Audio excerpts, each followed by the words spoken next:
নির্বাচন ঘিরে চাপ বাড়াতে চায় বিএনপি। অপেক্ষা দীর্ঘ হলে অংশীজনদের সাথে সরকারের দূরত্ব বাড়বে বলছেন নেতারা।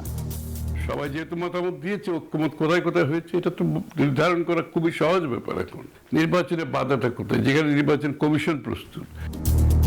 সংস্কার শেষে ভোট চায় জামাত। সংস্কার করে মানবতা বিরোধীদের বিচার করে একটা নিরপেক্ষ নির্বাচন দেন। বর্তমান সংবিধানের অধীনে বৈধ সরকার গঠন সম্ভব নয় মন্তব্য ফরহাদ মজহারের। রাজনৈতিক সংস্কৃতি বদলাতে চায় এনসিপি।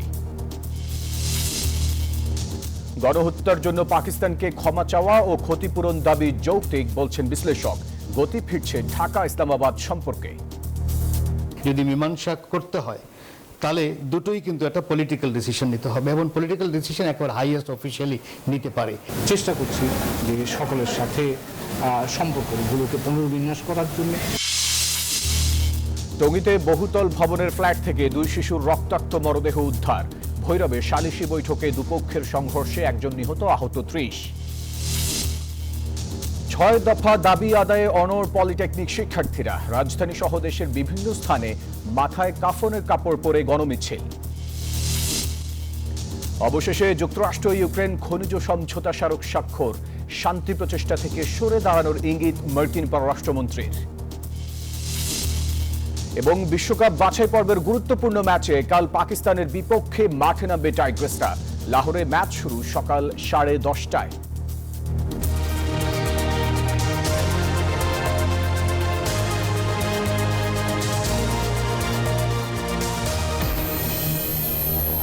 স্বাগত নিউজ 24 সংবাদে। দর্শক, পুরো সংবাদে আপনাদের সাথে আছি আমি ফয়সাল মাহমুদ। সংবাদ শিরোনামগুলো দেখছিলেন, চলে যাব পুরো খবরে। প্রধান উপদেষ্টার সাথে সংলাপে কেন অসন্তুষ্ট ছিল বিএনপি, এমন প্রশ্নের বৃত্তে এখন রাজনীতি। বিএনপির সিনিয়র নেতারা বলছেন নির্বাচনের সুনির্দিষ্ট রোডম্যাপ না থাকায় খানিকটা হতাশ করেছে বিএনপিকে। একই সঙ্গে তারা বলেছেন অন্তর্বর্তী সরকার দীর্ঘ সময় থাকলে গ্রহণযোগ্যতা হারাবে পশ্চিমা দেশগুলোর, দূরত্ব বাড়বে অংশীজনদের সাথেও। বিস্তারিত জানাচ্ছেন মারুফা রহমান। ডিসেম্বরের মধ্যেই নির্বাচন ও এটিই তাদের সময়সীমা। বুধবার প্রধান উপদেষ্টার সাথে সংলাপে এমন বার্তা নিয়ে যায় বিএনপি। দলের এমন অবস্থান থেকে নির্বাচন নিয়ে সরকারের উপর চাপ তৈরি করতে চেয়েছিল বিএনপি। তবে বৈঠকে নির্বাচনের সময়সীমা নিয়ে প্রধান উপদেষ্টার বক্তব্যে সন্তুষ্ট হয়নি দলটি। আমরা একেবারেই সন্তুষ্ট নই, আমরা পরিষ্কার করেই বলেছি। বিএনপির এই অসন্তোষে রাজনীতির আকাশে জমাট বাঁধে সন্দেহের কালো মেঘের। দলটির দাবি নির্বাচন নিয়ে সুনির্দিষ্ট রোড ম্যাপ না থাকায় জনমনেও জেগেছে হতাশা। আর সন্দেহের ঝড় আরও বেগবান করেছে সাম্প্রতিক সময়ে কয়েকজন উপদেষ্টা এবং এনসিপির নেতাদের অন্তর্বর্তী সরকারকে লম্বা সময় ক্ষমতায় থাকার কথা বলায়। বিএনপির নেতারা বলছেন এই সরকারের বয়স 8 মাস পার হলেও নির্বাচনের সুনির্দিষ্ট রোডম্যাপ দেয়া হচ্ছে না। সে কারণেই তৈরি হচ্ছে সন্দেহ এবং উঠছে নানা প্রশ্ন। রোডম্যাপ দিলে সেখান থেকে ব্যাকওয়ার্ড যে কাজগুলো করতে হয়, সব কাজগুলো সম্পাদনের জন্য যত স্টেক হোল্ডার আছে সবাই প্রস্তুত থাকে এবং তারা তাদের কাজগুলো করতে পারে, তারা তাদের কর্মসূচি নির্ধারণ করতে পারে। এটা সরকারের জন্য ভালো, দেশের জন্য ভালো। সরকারের যে প্রতিষ্ঠানগুলো আছে, যে কাজগুলো আছে, তাদের জন্য ভালো। আমরা তো কোঅপারেট করছি। সংস্কারের কথা ওনারা বলছেন, সেটা যতটুকু ঐক্যমত হয় সেই ঐক্যমতে করে চার্টার সই করে রুটম্যাপ দিয়ে নির্বাচনে চলে গেলেই হয়। এখানে তো কাল খাপন করার কিছু নাই।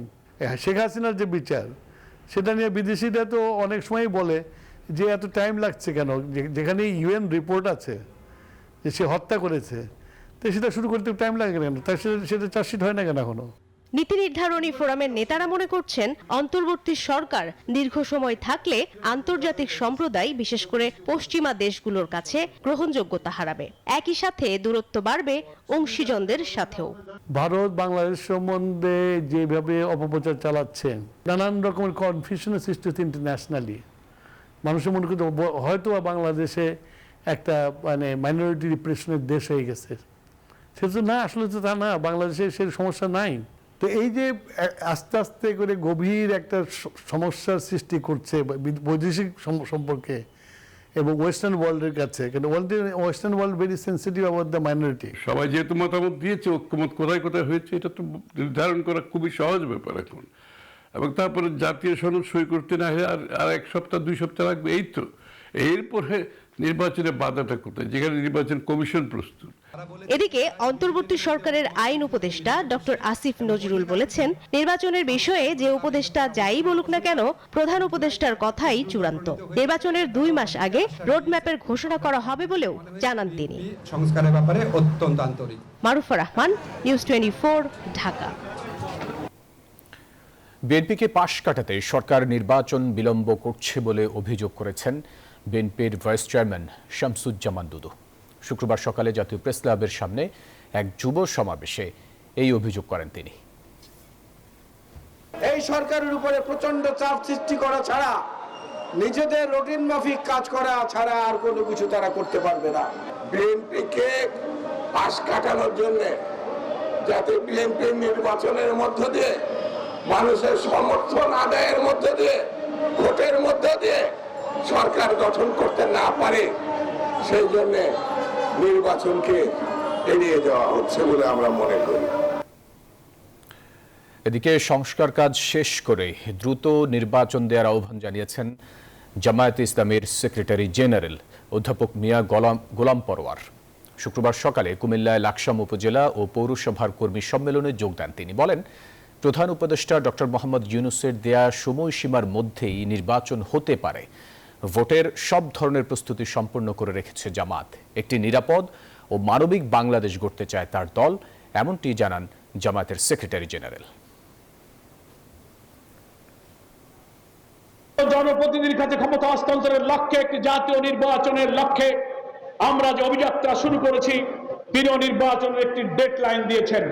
আমরা বলেছি, আপনি যে টাইম দিয়েছেন তার উপরেই যেন আপনি ঠিক থাকেন। এর মধ্যেই সংস্কার করে, মানবতা বিরোধীদের বিচার করে একটা নিরপেক্ষ নির্বাচন দেন। আমরা নির্বাচনে যেতে প্রস্তুত আছি।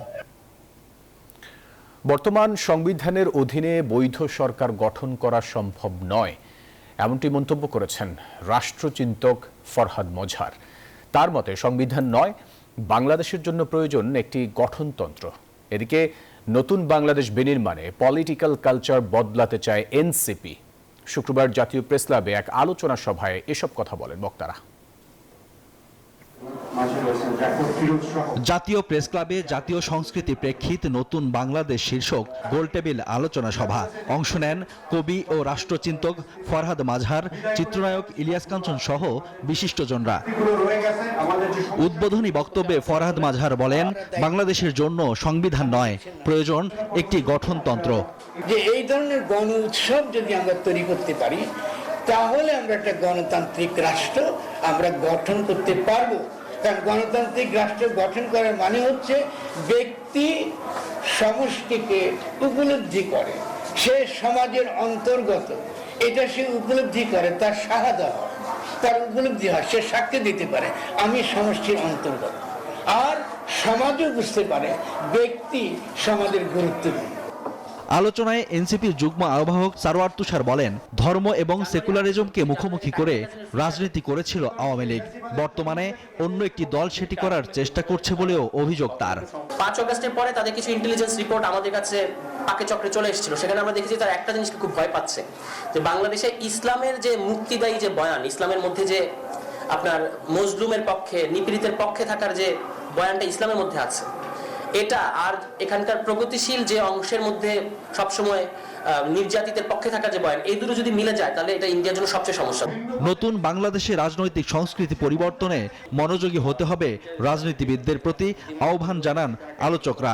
সংস্কার করতে চাইলে আপনার ভূমিকে, মাটিকে, ভূখণ্ডকে সংস্কার করতে হবে।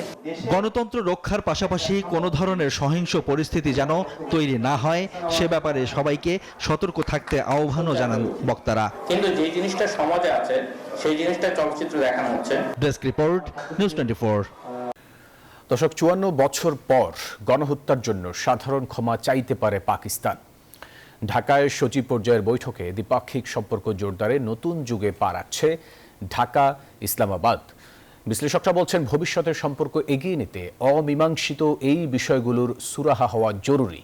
সাবেক রাষ্ট্রদূত হুমায়ুন কবির বলছেন, পাকিস্তানও এ বিষয়ে ইতিবাচক মনোভাব রাখছে। বিস্তারিত জানাচ্ছেন প্রমা চৌধুরী। 15 বছরের বিরতির পর ঢাকায় অনুষ্ঠিত হলো বাংলাদেশ পাকিস্তান এফওসি বৈঠক। এই বৈঠকে অংশ নিতে পাকিস্তানের পররাষ্ট্র সচিব আমনা বালুচ বুধবার দুপুরে ঢাকায় আসেন। পররাষ্ট্র সচিব পর্যায়ের বৈঠকের পর তিনি অন্তর্বর্তী সরকারের প্রধান উপদেষ্টা ডক্টর মোহাম্মদ ইউনুস ও পররাষ্ট্র উপদেষ্টা মোহাম্মদ তৌহিদ হোসেনের সঙ্গে সৌজন্য সাক্ষাৎ করেন।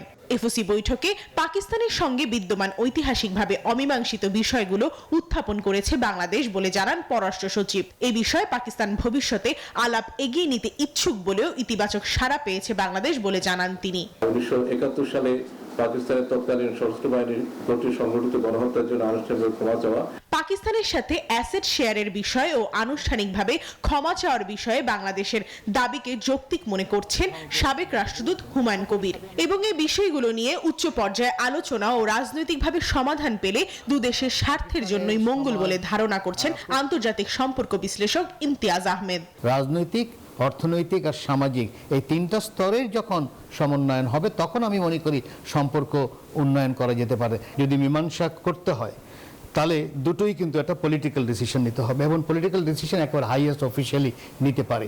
আমাদের মধ্যে একটা আত্মসচেতনতা বোধ তৈরি হয়েছে, আত্মসম্মান বোধ তৈরি হয়েছে এবং সেই প্রেক্ষাপট থেকেই আমরা চেষ্টা করছি যে সকলের সাথে সম্পর্কগুলোকে পুনর্বিন্যাস করার জন্য। পাকিস্তান ও বাংলাদেশের মধ্যে ক্রমবর্ধমান এই কূটনৈতিক সম্পর্কে ভারতের দৃষ্টি রাখার বিষয়টিকেও স্বাভাবিকভাবে দেখার কথা বলছেন আন্তর্জাতিক সম্পর্ক বিশ্লেষক। আমাকে বাংলাদেশ কেন্দ্রিক পররাষ্ট্রনীতি করতে হবে, অন্য দেশ নজর রাখুক বা না রাখুক সেটা আমার জন্য ইম্পর্টেন্ট না। আমরা কখনোই এটা মনে করি না যে দ্বিপাক্ষিক সম্পর্কের প্রভাব নেতিবাচকভাবে তৃতীয় পক্ষের উপর যাক অথবা তৃতীয় পক্ষ সেটা নিয়ে পীড়িত হোক। বাংলাদেশের পররাষ্ট্র নীতি অনুযায়ী বৈঠকটি ইতিবাচক ভূমিকা রাখছে বলে মনে করছেন কূটনীতিক বিশেষজ্ঞরা। তবে সম্পর্ক এগিয়ে নিতে ব্যবসায়িক কাঠামো শক্তিশালী করার আহ্বান তাদের। প্রমা চৌধুরী, নিউজ 24, ঢাকা। অতিরিক্ত শুল্ক ইস্যুতে বাংলাদেশ যেসব পদক্ষেপ নিচ্ছে তা মার্কিন প্রতিনিধিদের জানানো হয়েছে। এ বিষয়ে সমঝোতার আলোচনা চলমান রয়েছে বলে জানিয়েছেন পররাষ্ট্র উপদেষ্টা মোহাম্মদ তৌহিদ হোসেন। শুক্রবার সকালে ফরেন সার্ভিস ডে উপলক্ষে আয়োজিত অনুষ্ঠান শেষে সাংবাদিকদের এসব কথা বলেন তিনি। পাকিস্তানের পররাষ্ট্র সচিব আমনা বালুচের সঙ্গে আলোচনা প্রসঙ্গেও জানতে চান সাংবাদিকরা। জবাবে উপদেষ্টা বলেন, এ বিষয়ে সংশ্লিষ্ট সচিব বিস্তারিত তুলে ধরেছেন। তার সঙ্গে শুধু সৌজন্য সাক্ষাৎ হয়েছে। সমস্যার সমাধান না হলে যদি ওখানে যুদ্ধ শেষও হয়ে যায় তারপর শান্তি আসবে না, এটা আমি শক্তভাবে বলেছি। সত্যিকার অর্থে আমরা একজন নতুন প্রতিবেশী মুখোমুখি, যারা আবার নন সিলেক্টেড আছে তাদের সাথে আমরা না পারছি ওপেনলি স্বাভাবিকভাবে আলোচনা করতে, না পারছি তাদেরকে ইগনোর করতে। কাজে এই ডিফিকাল্ট সিচুয়েশন। আর তাদেরকে আরেকটা কথা আমি বলেছি যে there will be a time যখন হয়তো এই সমস্যাটা স্থিতি আসবে এবং তার সমাধানের দিকে যাবে, তখন আমাদের যে বন্ধু রাষ্ট্র আছে এবং শক্তিশালী রাষ্ট্র যারা আছে তারা চাপ সৃষ্টি করতে হবে ওখানে যে নতুন ডিসপেন্সেশন আসবে তাদের উপরে, যে রোহিঙ্গাদের মানবিকভাবে বিবেচনা করতে হবে এবং তাদেরকে তাদের অধিকার দিয়ে দিতে। লালমনিরহাটের পাটগ্রামের বাউড়া সীমান্ত থেকে এক বাংলাদেশি যুবককে তুলে নিয়ে নির্যাতনের অভিযোগ উঠেছে ভারতীয় সীমান্তরক্ষী বাহিনী বিএসএফ এর বিরুদ্ধে। শুক্রবার দুপুরে জেলার পাটগ্রাম উপজেলার বাউড়া ইউনিয়নের ডাঙ্গারপাড়া সীমান্ত এলাকায় এই ঘটনা ঘটে। পাটগ্রাম থানার ভারপ্রাপ্ত কর্মকর্তা জানান, সীমান্তের কাছে জমি পরিচর্যায় গেলে ওই যুবককে ধরে নিয়ে যায় বিএসএফ। এই ঘটনার পর বিজিবি বিএসএফ এর মধ্যে পতাকা বৈঠক হলেও যুবককে ফেরত দেওয়ার বিষয়ে কোনো খবর পাওয়া যায়নি।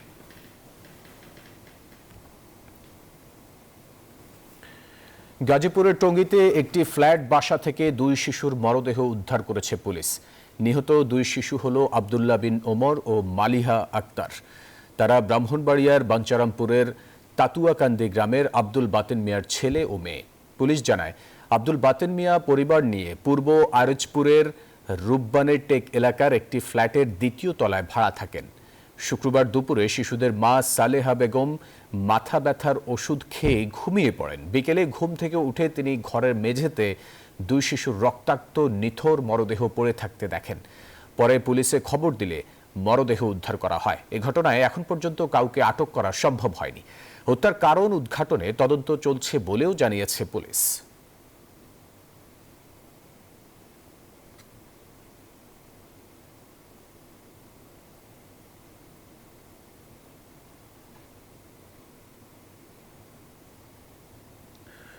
কিশোরগঞ্জের ভৈরবে সালিশি বৈঠকে দুপক্ষের সংঘর্ষে টেটাবিদ্ধ হয়ে একজন নিহত এবং 30 জন আহত হয়েছেন। এ সংঘর্ষে নিহত মিজান মিয়া ভবানীপুরের সুলাইমানপুর মহল্লার রবিউল্লার ছেলে। জানা যায়, গত বুধবার উপজেলার সাদিকপুর ইউনিয়নের মৌটুপি গ্রামের বর্তমান চেয়ারম্যান শাফায়েতুল্লাহ ও সাবেক চেয়ারম্যান তোফাজ্জল সমর্থকদের মাঝে সংঘর্ষ হয়। এ নিয়ে শুক্রবার সকাল 10টায় ভবানীপুর চকবাজারে সালিশি বৈঠক বসে। বৈঠকে কথা কাটাকাটির এক পর্যায়ে দুপক্ষ সংঘর্ষে জড়িয়ে পড়ে।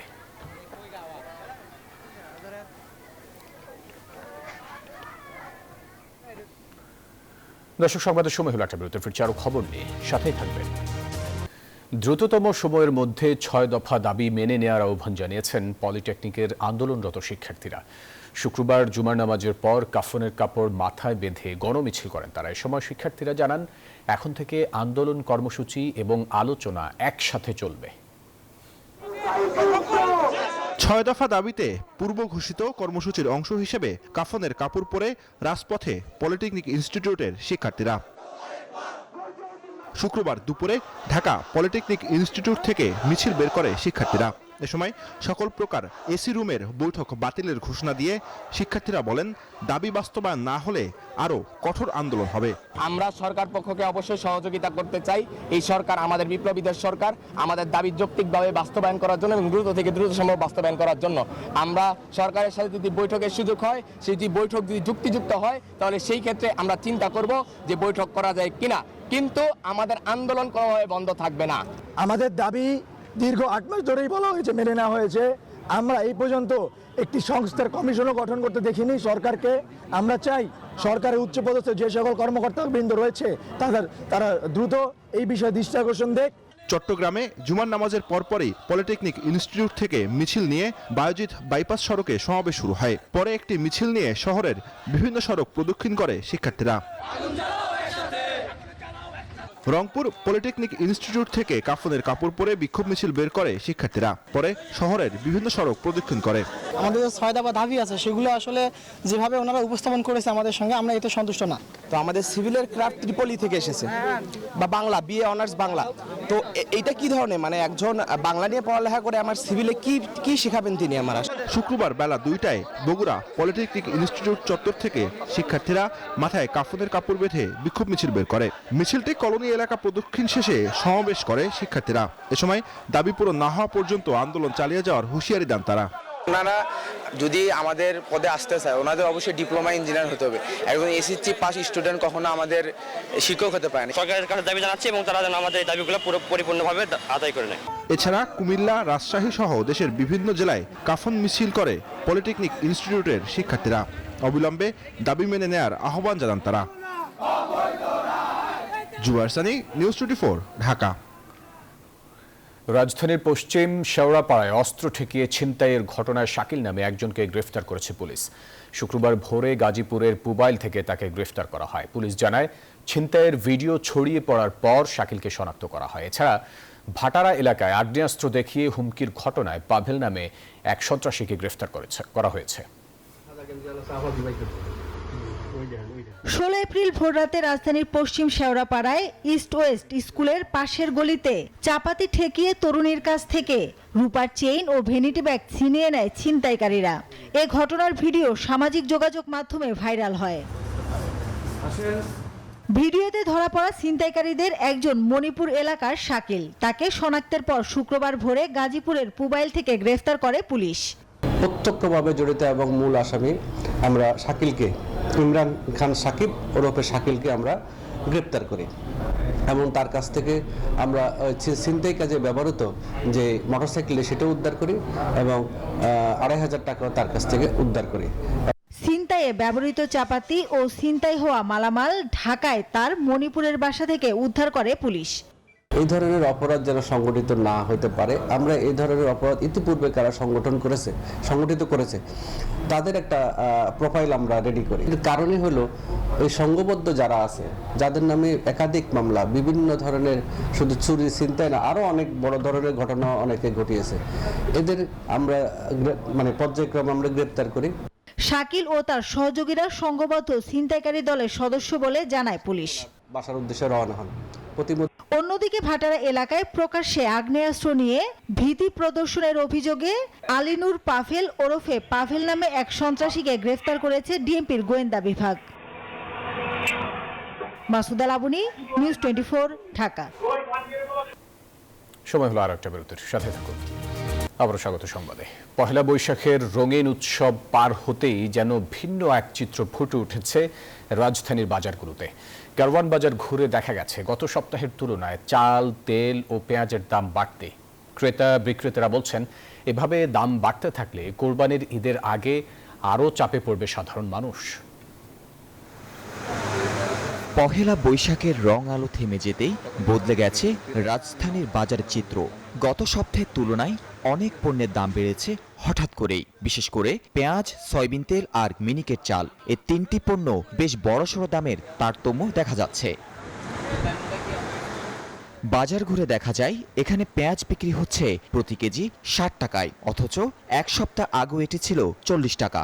সয়াবিন তেল প্রতি লিটার 190 টাকা, যেখানে মাত্র কিছুদিন আগেও ছিল 175 টাকা। মিনিকেট চালের দামও বেড়েছে 15 টাকা, এখন বিক্রি হচ্ছে 90 টাকা প্রতি কেজি। সামান্য বাড়লো, আমরা কিন্তু পূর্ব দামে বিক্রি করতেছি। প্রতি কেজিতে 8 আনা একটা কোনো ক্ষেত্রে বাড়ছে, কিন্তু আমরা পূর্ব দামে বিক্রি করতেছি। লিটারে 14 টাকা বেশি গত সপ্তাহ থেকে সপ্তাহ। এখন সরকার বাড়াইছে, কোম্পানিরা বাড়াইছে, এই জন্য তেলের দামটা বেশি। এক মাস ধরে বাজার তেল নাই, তেল শর্ট সব, কিন্তু তেল দাম বাড়ার সাথে সাথে এখন বাজারে অ্যাভেলেবেল তেল হয়ে গেছে। অতীতের মতো এবারও রমজানে প্রতি কেজি পেঁয়াজের দাম 100 থেকে 200 টাকা ছিল না, যা কিছুটা হলেও স্বস্তিদায়ক ছিল। তবে হঠাৎ পহেলা বৈশাখের পর দ্রব্যমূল্যের দাম বাড়ায় আবারও বেড়েছে হতাশা। আমাদের মতো মানুষের কাজ টাজ করি, 900 তেল কিনা খাইতে পারি, খাই খুব কষ্ট হয় আমাদের। জরিমানা করতেছে, আবার চলা চলে যেতেছে, আগের মতো আবার হয়ে যেতেছে। এক সপ্তাহের ব্যবধানে দেন 80 টাকা 90 টাকা বাড়ছে, আমরা কারে কম।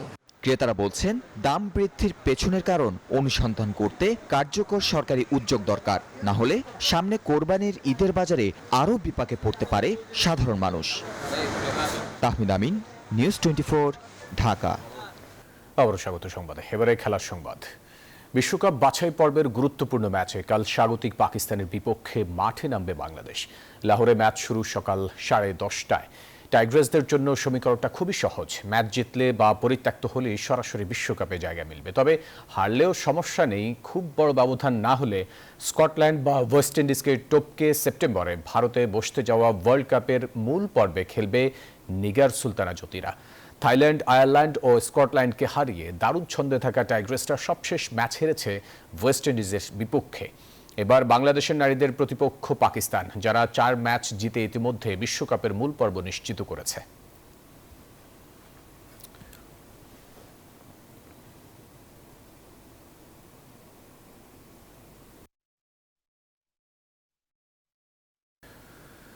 জিম্বাবুয়ের সাথে বাংলাদেশের মাঠের পারফরমেন্সে পার্থক্য বিস্তর। টাইগারদের প্রিয় প্রতিপক্ষ রোডেশিয়ানরা, সেটি বললেও ভুল হবে না। তাদের বিপক্ষে রোববার সিরিজের প্রথম টেস্টে মাঠে নামবে শান্ত মিরাজরা। এই সিরিজে ম্যাচ বাই ম্যাচ পরিকল্পনা সাজাতে চান হেড কোচ ফিল সিমন্স। অন্যদিকে প্রস্তুতিতে সন্তুষ্ট জিম্বাবুয়ের অধিনায়ক ক্রেইগ আরভিন। চায়েরনগরের টিম টাইগার্সের ঘাম ঝরানো অনুশীলন, সেখানে পাশাপাশি নেটে ব্যাটিংয়ে শান দিচ্ছেন জাকির, ক্যাপ্টেন শান্ত ও মিস্টার ডিপেন্ডেবল মুশফিকুর রহিম। দূর থেকে তা পরখ করছেন হেড কোচ ফিল সিমন্স, প্রধান নির্বাচক গাজী আশরাফ লিপু। সিলেটে এখন পর্যন্ত ক্রিকেটের বনেদি ফরম্যাটে 3 ম্যাচ খেলেছে বাংলাদেশ। 2 ম্যাচ হারলেও ম্যাচ জয় সুখস্মৃতি রয়েছে নিউজিল্যান্ডের বিপক্ষে। যদিও এই ভেন্যুতে জিম্বাবুয়ের বিপক্ষে একমাত্র লড়াইয়ে হারে 7 পায় টাইগাররা, যে কারণে এবার বাড়তি সতর্ক বাংলাদেশ। আমরা সিরিজ জয় নিয়ে ভাবছি না, ম্যাচ বাই ম্যাচ পরিকল্পনা নিয়েই এগোচ্ছি। আমাদের পরিকল্পনা আছে প্রপার উইকেট প্রস্তুত করার। আমরা একটা নির্দিষ্ট ওয়েতে খেলি, এজন্য আমাদের জিম্বাবুয়ের বিপক্ষে স্পিন উইকেট তৈরির দরকার নেই। প্রপার উইকেট বানিয়ে টেস্ট ম্যাচ জেতার চেষ্টা করব। জিম্বাবুয়ের বিপক্ষে টেস্টে কিপিং করবেন না মুশফিক। অনুশীলনে তাই গ্লাভস হাতে দেখা যায় জাকের আলী অনিককে। পাশাপাশি ফিল্ডিংয়ে বাড়তি মনোযোগ টাইগার হেড কোচের। মুশফিকের জিম্বাবুয়ের বিপক্ষে ব্যাট হাতে রেকর্ড ভালো। সে বাংলাদেশ ক্রিকেটকে অনেক কিছু দিয়েছে। মাহমুদুল্লাহ ও তার কাছে বাংলাদেশের ক্রিকেটের অনেক ঋণ, বিশেষত গত কয়েক বছরে সাদা বলের ক্রিকেটে তারা যা দিয়েছে। সে সর্বোচ্চ পেশাদার। আমি জানি সে এখন রান করতে চায়। সিলেটে অনুশীলন সেরেছে জিম্বাবুয়েও। স্পিনারদের বিপক্ষে বাড়তি মনোযোগ দেখা গেল রোডিশিয়ান ব্যাটারদের। প্রস্তুতিতে সন্তুষ্ট অধিনায়ক শন উইলিয়ামস।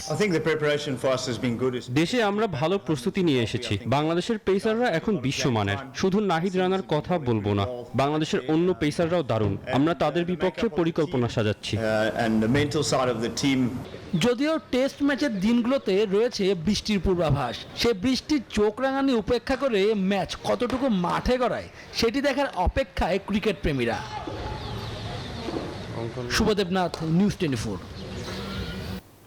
দর্শক, ছিল নিউজ 24 সংবাদে এতক্ষণ সাথে থাকার জন্য ধন্যবাদ সবাইকে।